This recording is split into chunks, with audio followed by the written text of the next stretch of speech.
You used the word tsunami. This is rather rude of me. I don't think the word is accurate. I think the correct word to describe the phenomenon of mass migration is industry. It's an industry. It's an industry because it is a phenomenon which, as the first speaker has just said, affects the whole of Europe on an absolutely colossal scale. It began a quarter of a century ago, I think, on these levels. The kind of figures we're talking about, they've already been mentioned for Sweden. I'm a British citizen. You probably know that in 2023, the number of arrivals into the United Kingdom was 1.3 million in 1 year. This has been going on in Britain. I live in France, but I will say a few words about Britain. At levels of net migration of hundreds of thousands, not 100,000, but hundreds of thousands, 500,000, 600,000.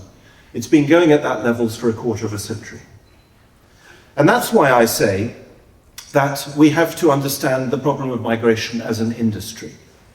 It requires industrial levels of logistics and planning and organization, not necessarily centralized, to transport what comes to millions of people from Syria to Oslo, from Afghanistan to London, or whatever. Obviously, there are many factors, you all know this, organized crime, but also immigration lobbies, and the famous NGOs, the state, United Nations agencies, and so on. And in my opinion, I'd like to share with you some reflections. I think the only way to stop this, and indeed to encourage the reverse tendency, is to attack this industry at its very basis and to reverse the very things which are causing it. And in that context, I'd like to talk about three issues: economic causes, legal causes and legal things which facilitate mass migration on this industrial scale, and then say a few words briefly about demography. It seems to me that there are at least three economic causes of mass migration, of industrial scale mass migration, which we need to abolish and reverse in order to encourage the opposite movement. The first is surely social benefits, of which housing is probably the most important. I don't know how it works in Oslo or in other Norwegian cities, but in London and Paris, I live in Paris, every new build has to, when a new block of flats is built, I think this is probably the case all over Europe, has to give typically 40 or 50% of its new apartments to social housing. This is an absolutely classic example of a government measure designed to solve a problem, the problem being that property is too expensive, but which ends up in fact aggravating the problem. It aggravates it, why? Because it takes property out of the market, therefore there's a less supply, and instead of course gives it to the state. So it's a classic example of a death spiral. Now of course a lot of the social housing goes to immigrants. And that surely has to stop. That is an absolutely basic, fundamental thing. If people's free or cheap leases were to be terminated, they would presumably go home. And that housing could either, of course, be given to nationals, or it could be sold. This was famously done in Britain in the 1980s. Social housing was sold off. And this, of course, increased the supply of property on the market, and if it were to happen again, we hope that it would cause property prices to fall and therefore enable young people easier access to the property market. There's nothing wrong or racist with saying that social housing should go only to nationals. In the European Union, it's already illegal to practice what they call benefit tourism. So if you're a Romanian, you can't go to the Netherlands and claim social benefit. That's already part of European Union law. So by the same logic, there's no reason why that shouldn't be true also of social housing. Exclusively for nationals, possibly for certain professions, nurses, police, and all the rest of it, but surely only for nationals. The second aspect, it seems to me, the second economic aspect of mass migration, of industrial mass migration, are the lobbies, the structures, the governmental and non-governmental structures, which facilitate and encourage migration. And these are colossal. The International Organization for Migration, the United Nations Agency, has an annual budget of $3 billion. You're soon talking serious money. It has 22,000 staff. This is an industry. In the European Union, Norway luckily isn't a member of the European Union, but in the European Union, in the current multi-annual financial framework, which is in the process of being drawn up, the European Union is planning to spend 12 billion euros, over 7 years admittedly. The 3 billion for the International Organization on Migration is every year. There's 12 billion over 7 years. 12 billion on asylum, migration and integration. It's going to spend 2.28 billion euros on the European Union Agency for Asylum, which has more than 1,500 staff. It's going to spend 25 billion euros, 25,000 million euros, on what it calls thematic facilities. I've no idea what that is, but it's basically money for encouraging migration. All of it managed by the Asylum, Migration and Integration Fund. In France, where I live, every year, France spends 500 million euros on asylum centres. The total cost of migration in France is estimated by the Observatoire de l'immigration et de la démographie at 2 billion euros a year. 2 billion euros a year just in France. Take another example. There are so many of these, you're probably familiar with some of them. The European Council on Refugees and Exiles. It's an alliance of no fewer than 125 migrant lobbies in more than 40 countries. And what these lobbies do is they, of course, lobby for migration, and they are typically very active in legal work. I'll come back to this in a minute, the issue of legal migration. But their role, the role of these lobbies in setting up a legal structure is absolutely colossal. And of course, all these figures I've given you, these tens of billions that I've given you, those figures are direct spending. We haven't even calculated, if you take those figures, the indirect costs of migration on things like health and education, the health system or the education system. In France, if I take France again as an example, the number of non-French speaking school children has increased by 153% in the last decade and a half. So that is obviously a very severe indirect cost. And as I'm sure you know, a number of the NGOs, these lobbies, these hundreds of lobbies that I've mentioned, a number of them are non-governmental organizations, but guess what? They're funded by governments, like most NGOs. In fact, they're just proxies for the governments. I represent the Dutch political party Forum for Democracy, and in the Netherlands, one of the biggest NGOs, supposedly NGOs, is Vluchtelingenwerk Nederland, so Refugee Work Netherlands, and it's funded by the Dutch National Lottery. So it seems to me obvious that people have to stop making a living out of migration. You've got many tens of thousands of people who are being paid to encourage and facilitate migration. And that industry, literally industry, obviously has to be closed down. Third point, and this to me is in fact the key. It seems to me that migration surely is driven by dysfunctionality in the labour market. We all live in Europe in countries which tax labour at an astronomical rate. If you have a cleaning lady in France and you pay her 100 euros, you in fact have to pay 185 euros. This is true of the Netherlands. I expect it's true of most Scandinavian countries as well. In other words, labour is taxed at nearly 100%. Now this means that labour is therefore more expensive. If you tax something, it gets more expensive. And as you all know in this room, migration is a way of countering this dysfunctionality in the labour market, which state policy has itself produced. State policy creates the problem and then tries to resolve the problem by importing millions of workers from elsewhere. Now, even if these workers don't work necessarily on the black, even if they work legally and therefore are paid the minimum wage, the fact that you have so many people coming into the country obviously takes some pressure, let us say, off the labour market, and that's why the immigration lobby supports it. But this is a doom loop, it's a death spiral, because you are, of course, simply kicking the can down the road. You are creating all these other costs in order to solve the problem which is created, as I say, in the first place, by excessive taxes on labour.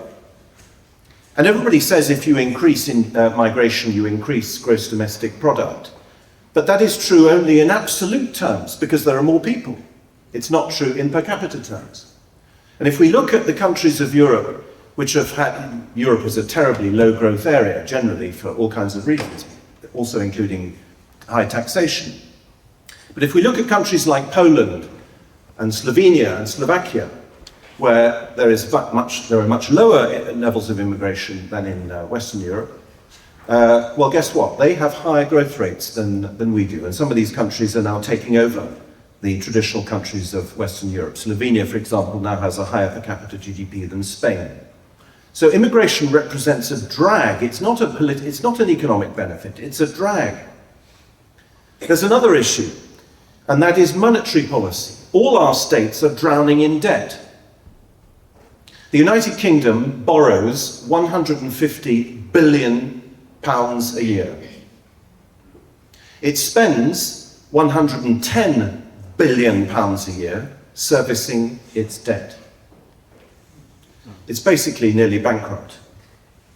And ever since the financial crisis of 2008, European countries, both the Eurozone and non-Euro countries, have responded, as you know, to these crises with monetary creation, creating, in the case of the Eurozone, something like 60 billion euros a month for many, many years.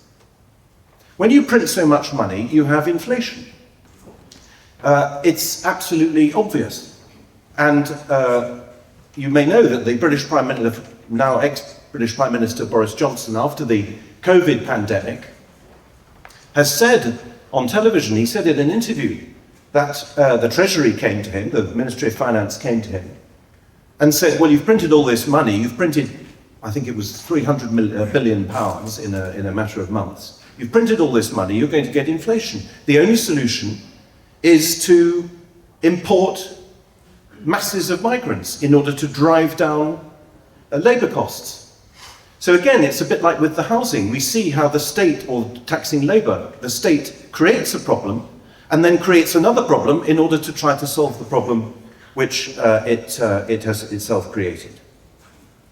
The famous Boris wave of migration, just to give you some ideas, I mentioned 1.3 million migrants into the United Kingdom in 2023. The figures for, that was under Rishi Sunak, the figures for Boris Johnson were, I think in 2022, 906,000 net, sorry, in 2023, 906,000 net migration. So of the 1.3 million, 906,000 stayed, and there were a few hundred thousand who left, which represents an increase of 300% since Brexit. So much for taking back control. That's what I think we need to do on the economic level. All these policies, the ones I've mentioned, high tax on labour, social housing, monetary policy, they are dysfunctional policies of which migration is one of many consequences. And if we're to make our societies healthy again, we need to change all those policies and indeed completely abandon them. Second part of reversing this trend is legal, because of course this is all governed by law. The economics is the gravitational pull, but it's all facilitated by law. And under the legal category, there are, again, three things I think we need to do. it seems obvious that the entire asylum system must be abolished. It is completely corrupt. It is a racket. The BBC did a report in April revealing how lawyers, British lawyers, they charge handsome fees for this, but they can produce any number of fake documents that a migrant wants. Let's say someone who's come to the country with a student visa and wants to stay. They produce fake documents, they charge several, say £6,000-7,000, and the person gets to stay. Very often, by the way, by pretending that they're gay. It's one of the many abuses of the asylum system. You can say almost anything and you'll be let in. In the Netherlands, they introduced a bureaucratic incentive, to speed up asylum applications. And the incentive was that if the asylum application was too slow, the asylum seeker got money. Well, guess what? This ended up giving 34,000 euros to each asylum seeker whose application was being dealt with too slowly. They spent 36 million euros on this in 2024. The Netherlands is a country where asylum seekers arrive at the rate of 1,000 a week. Another abuse in France, but I'm sure it's everywhere, is unaccompanied minors. The number of unaccompanied minor, so people underage who have arrived without their parents, has risen by 370% in 10 years. It's obviously a racket. It's fraud. So that is the legal framework, if you like, which encourages this gravitational pull. Another dimension of the legal framework is the European Court of Human Rights. You may not know this, but in November of last year, or rather in 2024, the European Court of Human Rights found against Denmark because it was trying to deport an Iraqi drug trafficker. And in cases where the European Court of Human Rights has allowed countries to deport criminals, there are two cases, at least recent ones, where it has created a right of return. It has said in its rulings that if these people are deported, okay, they can be deported, but they have to be allowed to come back. Article 8, right to family life. The European Court of Human Rights, you may know, vetoed Britain's Rwanda plan. The Conservative government planned to send asylum seekers physically to Rwanda and have their asylum applications processed there. That was vetoed by Strasbourg. So it's obvious that in addition to getting rid of the asylum, all the legal conventions and so on asylum, all the structures, it's obvious that countries will have to withdraw from the European Convention on Human Rights, as several political parties in Britain are proposing to do. Second legal element, Schengen. The Schengen Agreement acts as a gravitational pull on migration. If you can land in Lampedusa and go to Stockholm without showing your passport, that obviously creates a massive gravitational force bringing people into Europe.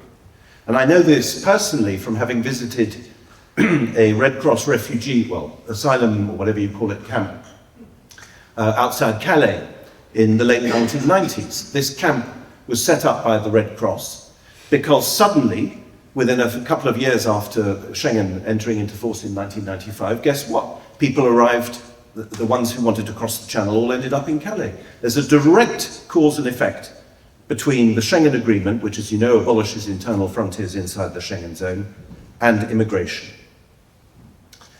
Third legal point, orders to leave the territory. If your visa has expired, you have to leave the territory. In France, there are probably between 700,000 and 1 million people who have received such orders to leave the territory and who stay. It's very obvious that the state needs to establish its authority and make sure that those orders to leave are in fact respected and obeyed. You probably know that yesterday the European Pact on Migration and Asylum entered into force. This Pact on Migration and Asylum, which is yet another legal structure, I'm quoting now, it wants to promote legal pathways for immigration. It wants to develop legal migration. Well, this is another trick. People say, oh, we're against illegal migration, but legal migration, that's a different matter. It's a trick. It's legal to cross a boat in a dinghy, to cross the English Channel in a boat and ask for asylum. That's not illegal. So to divide our so-called legal immigration from illegal is ultimately meaningless. Only national policies can tackle migration, not European policies. And I've watched with great sadness and some anger European political parties, including on the conservative right, the Europas Sovereign Nations group, voting in favour of European policies to deport people, hubs or whatever they call them. That is a mistake. You cannot give power to Brussels, because if Brussels says, I'm going to take care of removing people from your territory, then tomorrow Brussels can decide to do the opposite. The third thing I'd like to talk about is not, if you like, directly connected, but it is actually demography. We all know that Europe is going through a demographic winter. It seems to me that in addition to changing the severe structural dysfunctions of our economies, high tax on labour, monetary inflation, excessive social benefits, one of the things we surely all have to do all across Europe is promote natalism, is to promote people having children. I've been in Oslo for 24 hours. I've seen more LGBT flags than Norwegian flags. That is also a problem. Again, if I take France as an example, after the First World War, France lost, as everyone knows, I think something like 2 million men. And throughout the entire 20th century after the First World War, France has practiced natalist policies. Your tax goes down if you have more children. There are crèches everywhere. Education is free. You get tax off if you employ a nanny and so on. These things surely should be generalized. They've, of course, been phased out recently in France as well. So all these things need to be corrected and reformed in order to, I would say, make our societies healthy again. I think indeed that mass migration is a symptom of societies which in a way are sick. Societies which have mortgaged and are mortgaging their present for their future, just of course building up the problems further down the line. Everybody understands that an economy is sick or dysfunctional if its imports exceed its exports. Well, the same goes for population as it goes for goods and services. We need, therefore, substantial economic and legal reform. We also need a very profound cultural and philosophical change. It's simply not true, it is a globalist lie, to say that an African can be exchanged for a European. That is not true. There are differences in character according to different ethnicities. Ethnicities and cultures are not interchangeable. And the idea that they are interchangeable is, of course, the intellectual cause of this whole problem.